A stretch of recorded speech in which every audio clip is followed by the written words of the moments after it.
I don't stand up to his expectations. I'm not quite enough for him. He's superior to me. Although I want this type of man, I'm afraid I won't have enough to attract him. Well, that's the first part of the sentence, and that might be a true one, because maybe he could be superior to you in some ways. Maybe he wouldn't be attracted to you, but that would never upset you if you were only saying that. I think he may be superior to me. Now, you're adding a second sentence to that, which is, if this is so, that would be awful. Well, not quite so extreme as that, because I've thought about that too. It's usually, I've missed my chance again, because when I want to become, if I want to show the very best of myself, because I think I have self-confidence and I have enough to offer. Yeah. But when I get afraid like that, then I show all the bad qualities. I'm flip, I'm so much on the defensive that I can't show my good qualities. And it's like, I missed my chance again. There was a good opportunity to be close to this man, and I loused it up again. All right, but even let's suppose you're saying that, and I think you really are, but you must be saying something else too, because if you were just saying, hell, I missed my chance again, you'd say, all right, next time I'll take advantage of what I learned this time and do it a little better. Now, you still must be saying, if you feel shame, embarrassment, shyness, there's something pretty bad about your error in missing your chance again.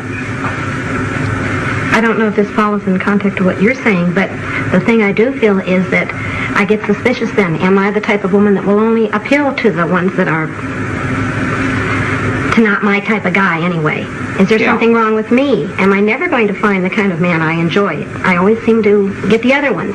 All right, now you're getting closer to what I'm talking about, because you're really saying, if I am this type of woman that none of these good, eligible males are going to appeal to, then that would be awful. I'd never get what I want, and that would really be something frightful, isn't Plus, it? I don't like thinking of myself that way. I want to put myself on a higher standard. I don't like to think that I may be just an average Jane Doe. But let's just suppose, for the sake of argument at the moment, that that were so. All right. That you were an average Jane Doe. Now, would that be so terrible? It would be inconvenient. It would be unpleasant. You wouldn't want it. But would you get an emotion like shyness, embarrassment, shame out of just believing that maybe I'm going to end up like Jane Doe? I don't know. Well, I don't think you could, because you still would have to be saying on some level, as I think you've just said, and it would be very bad. It would be terrible. I would be a no-goodnik if I were just Well, plus, Jane Doe. I'd never get what I want. If I were just a Jane Doe, and if I'd have to accept that, I'd never get what I want, and I don't want to live the rest of my life with just icky men.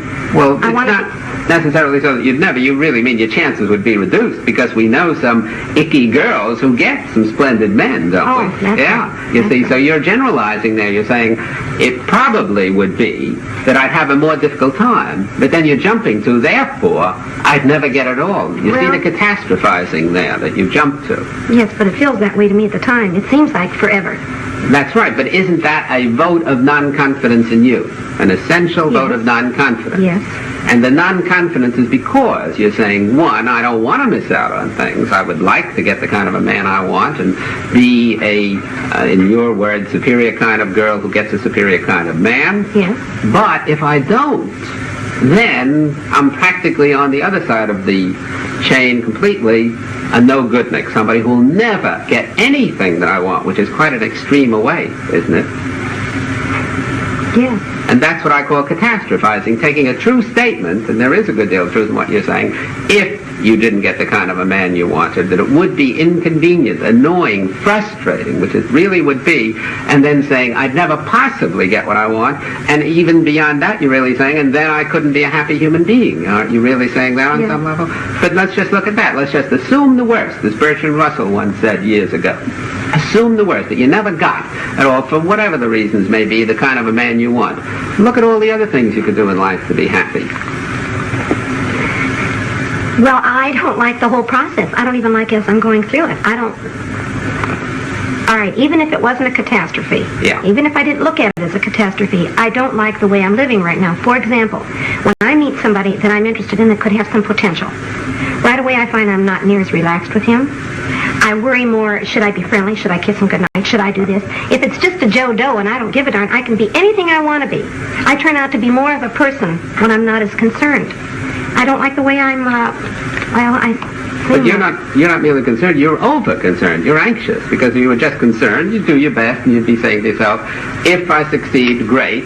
If I don't succeed, tough. Right now, I won't get what I want. But you're over-concerned or anxious. You're really saying, again, that's what we said a moment ago, if I don't get what I want right now, I'll never get it. And that would be so awful that I've got to get it right now. That causes the anxiety, doesn't it? Yes, or else work toward it. Yes, but if I don't get it right now, that's all right, but I want to feel like I'm working toward it. Yes, but you want a guarantee, I hear. My trained ears hear you saying, I would like a guarantee of working towards it. And there are no certainties Well, and no, guarantees. Dr. Ellis, I don't know why I'm coming out that way. What I really mean is, I want a step toward working toward it. Well, what's stopping you? I don't know, I thought, well, what I was hoping is, whatever this is in me, why I don't seem to be attracting these kind of men, why I seem more on the defensive, why I seem more afraid, you could help me what it is I'm afraid of so I won't do it so much. Well, my hypothesis is so far that what you're afraid of is not just failing with this individual man, which is really the only thing at issue when you go out with a new, and we're talking about eligible males now, we'll rule out the ineligible ones. You're not just afraid that you'll miss this one. You're afraid that you'll miss this one, and therefore you'll miss every other, and therefore you prove that you are really not up to getting what you want, and wouldn't that be awful? You're bringing in these catastrophes. Well, you sound more strong at it, but that's similar. I feel like this is silly if I keep this up. If you keep There's something I'm doing. There's something I'm doing not to be as real a person with these men that I'm interested in. That's right. You're defeating your own ends by... I've done it again. Right. If I weren't so doggone anxious about trying to hook this guy, I could be more real. He's going to enjoy me more if I'm real anyway. So I'm only giving him the stinky part of me. Right. I expect a chooch, and that's what I am when I don't really come through.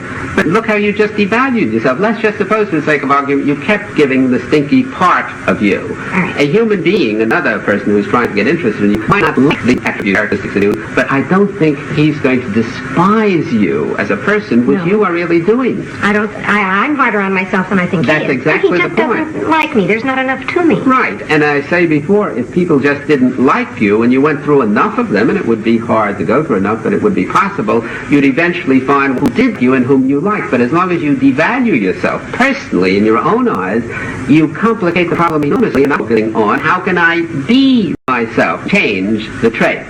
If you, for example, had let us just say, a mangled arm, and you wouldn't accept your whole person, your being, because of this mangled arm, then you would focus so much on that mangled arm that you wouldn't be able to do things that you wouldn't otherwise be able to do. Self-do. Yes, you say, exactly. So taking a part of you, an arm, and focusing, just to bring it down to our own conversation, you're taking a part of you, shines or being off with males, and focus so much on that part, you're almost making it the whole of you. And you get an awful thick part, and we're assuming that it is defective. We're crossing over, you're all right, not doing that well. Right. Now, if you could accept yourself for the time being, with this defective part, with these attributes, and not beat yourself over the head, as I feel you definitely are doing, then it becomes a relatively simple problem to work and practice against this negative attribute. In other words, let's get back to that now. Be yourself. Let's just suppose for the moment that you really were fully accepting yourself for healing. Right. You know you're going to go out, you know you're going to screw up next man after that, no probability of you saying, oh, I have to through a learning process, that's too bad. Well, very good during this while, but I'll do it just as I would at ice skating where I'd have to fall. Now, suppose that.